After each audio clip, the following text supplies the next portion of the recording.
Hey everyone, in today's video I will be telling about finite volume method and CFD. So to get a broad perspective as to what CFD is, CFD stands for Computational Fluid Dynamics, and this is just the introduction part wherein I just tell about what FVM actually is and how do we go about it. So in general, when I talk about computational fluid dynamics, it's a numerical approach wherein we solve heat transfer problems and we analyze fluid flow by using partial differential equations. Now, there are different methods to solve these partial differential equations, and FEM is one of them. The reason why we choose FEM is that it follows discretization, which is a technique which I'll be explaining to you shortly, and which is actually very much suitable for solving complex geometries.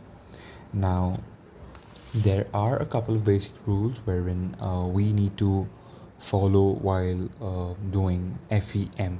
The first rule is discretization. So, what does discretization actually mean? Now, let's say I have a fixed space.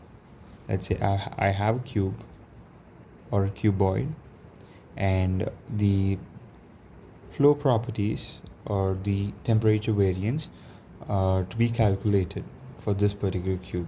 So what discretization does is that it divides this cube into a number of finite control volumes.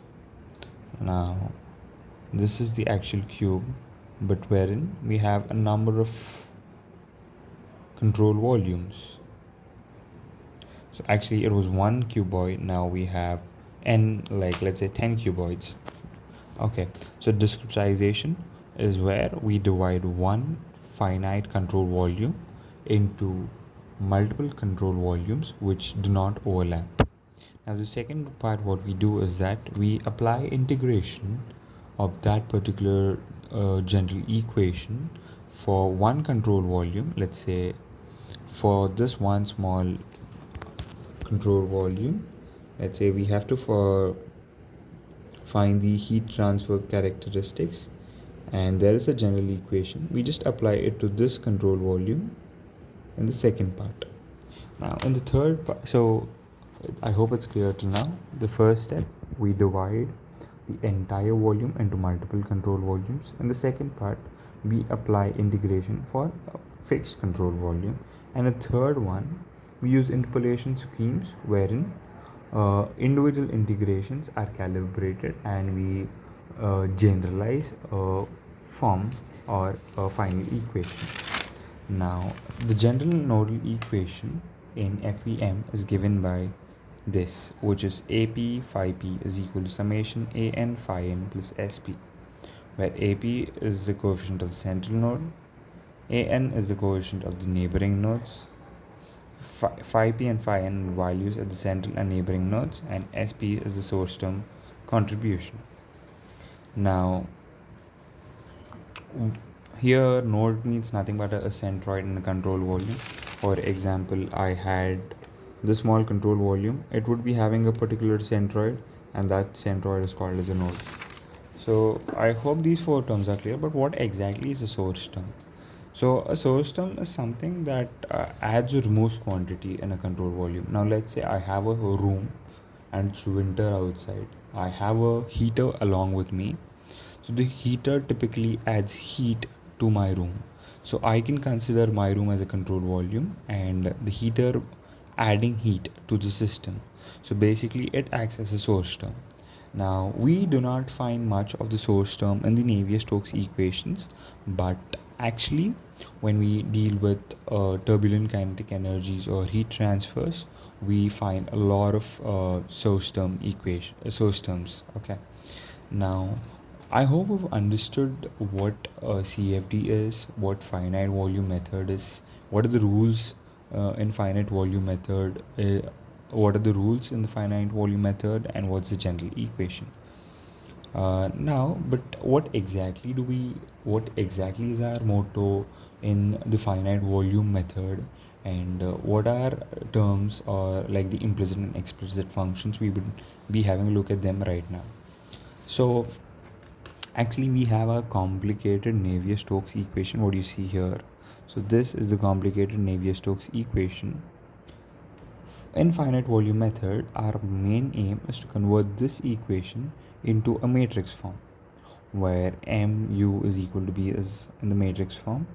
As mentioned here, m is the matrix of coefficients, u is the unknown velocity vector, and b is just the right hand side term. So we would just be considering a incompressible Navier-Stokes equation, which is reduced to this. Now the first thing what we've learned just now is to make it into small control volumes. Like for example, if this was a cube, we make it into smaller control volumes, right? And we, in the second step, we integrate about one control volume, and in the third step we apply interpolation methods for the entire cell, right?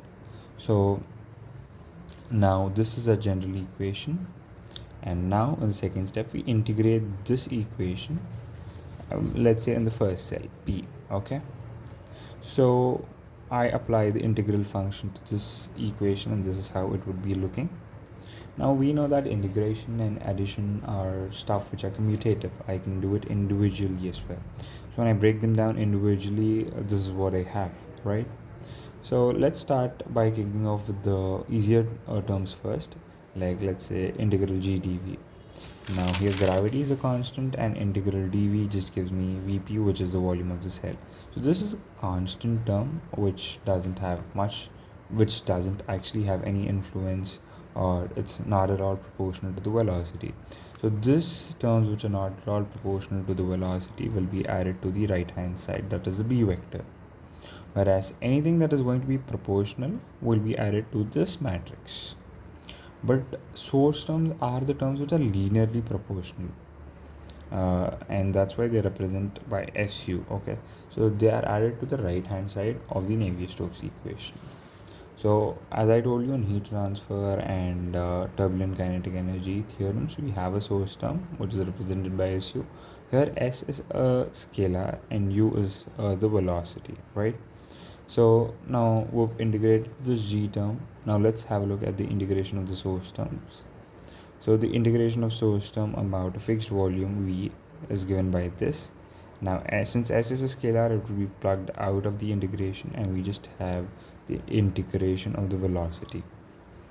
Now as a second order finite volume method, so velocity varies across the cell, and u can be actually mentioned in this form what I've written here, which is up, where the point node p plus a distance minus the nodal point distance and the delta up dv, right? So when I integrate all of this, this term gets 0, and all I have is sp up vp, right? Now we can add this term sp up vp to the b matrix. You might be wondering, u is a velocity term, it should be added to the m matrix, but actually up is a constant term here. It's actually represents the velocity at the cell center. That's nothing but a constant. So we can add sp up vp to the b side, or you can add minus sp up vp to the m side, right? So when we add minus sp up vp to the m matrix, it's called implicit treatment, and when you add this term sp up vp to the b matrix, it's called explicit treatment. I hope the video is clear till now. In the next step, we would be looking into the interference thermal conductivity equations.